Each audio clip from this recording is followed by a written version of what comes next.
Hoy identificaremos el uso correcto de los signos de puntuación, los cuales los usamos cuando escribimos y leemos textos, ya que nos indican la forma correcta de cómo entonar las palabras.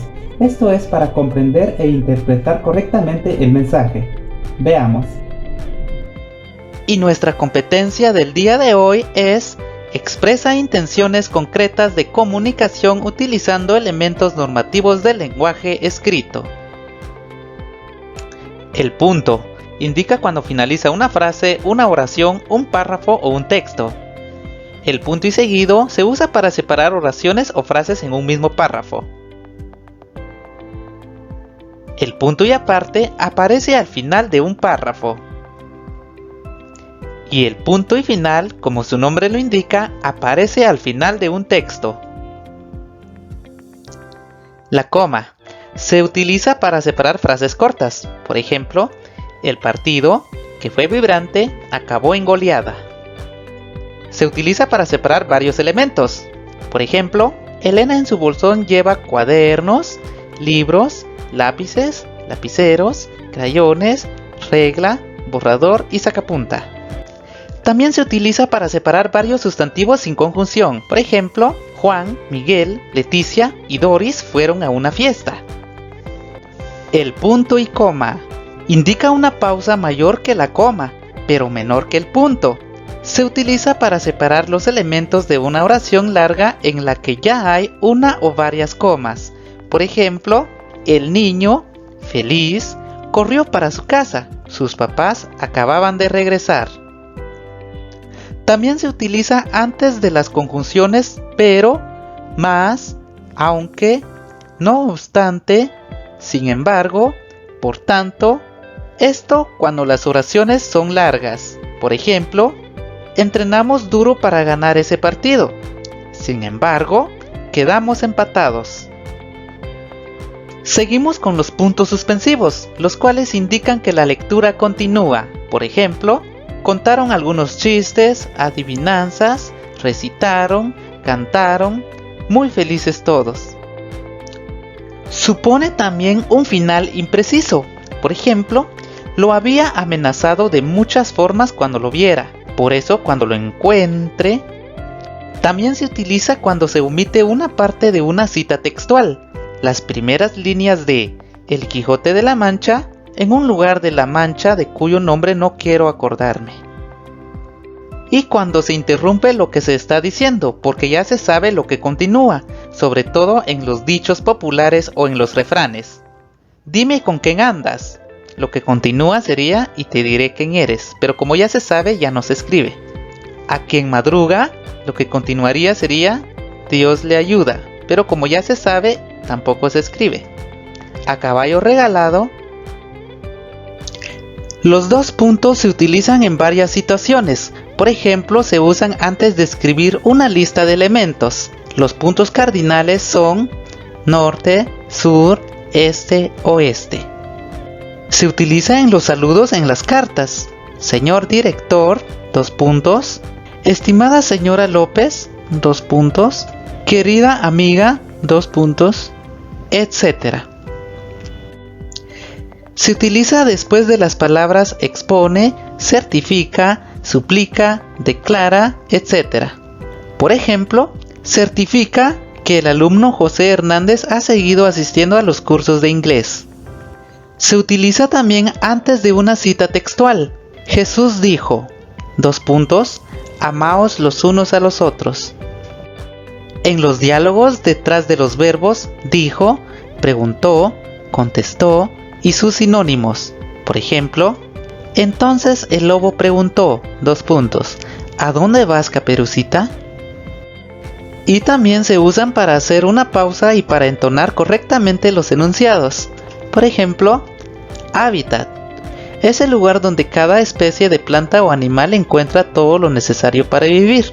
Si te puedes dar cuenta, esto lo utilizamos cuando buscamos una palabra en el diccionario y queremos escribir su significado. Escribimos la palabra, 2 puntos y luego su significado. Los signos de interrogación, estoy seguro ya los conoces. Sirven para darle a la oración un sentido de pregunta.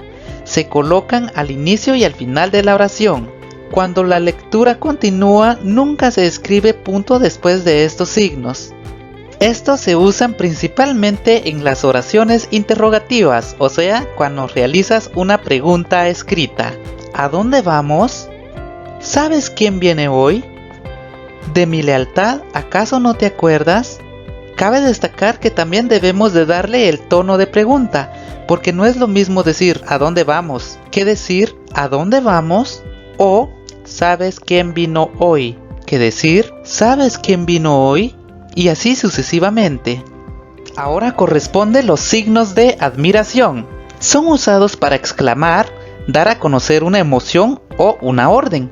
Se escriben para empezar y finalizar una oración exclamativa. Por ejemplo, fíjate cómo baila de bien. Cuando usamos estos signos también debemos de entonar correctamente lo que se está diciendo, ya que como su nombre lo dice son signos de admiración.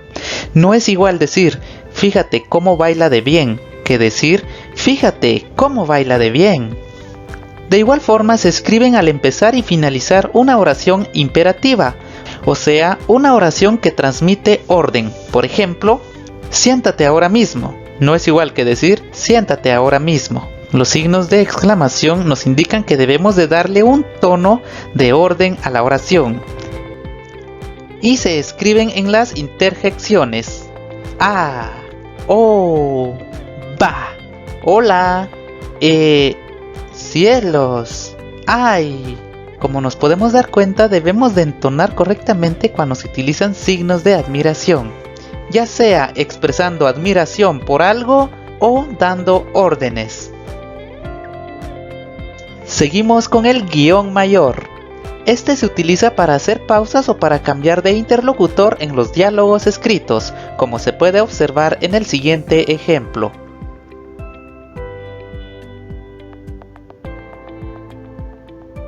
Y también se puede utilizar para encerrar aclaraciones que interrumpen el discurso.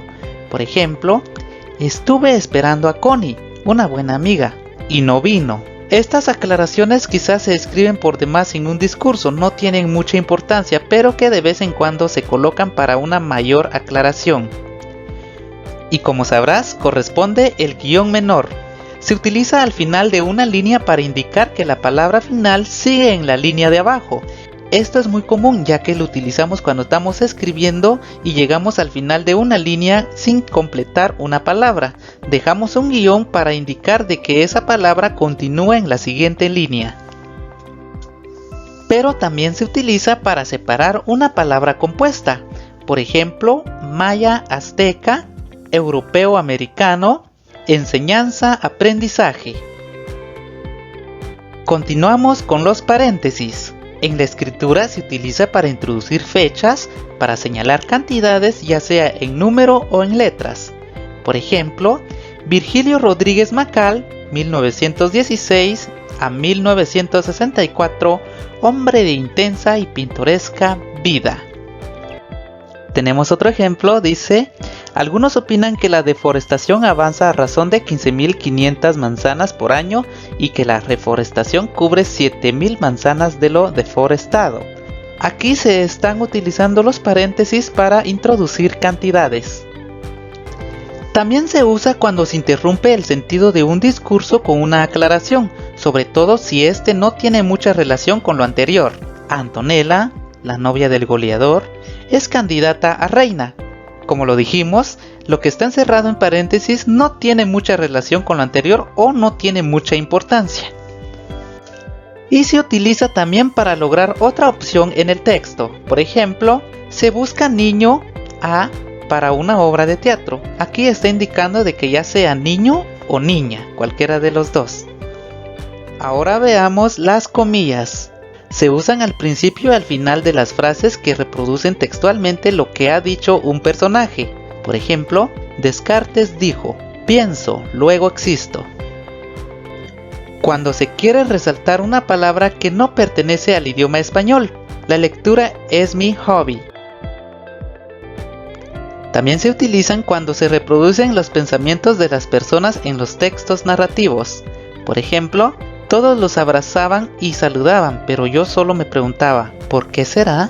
Esto es un pensamiento, por eso es que va encerrado entre comillas.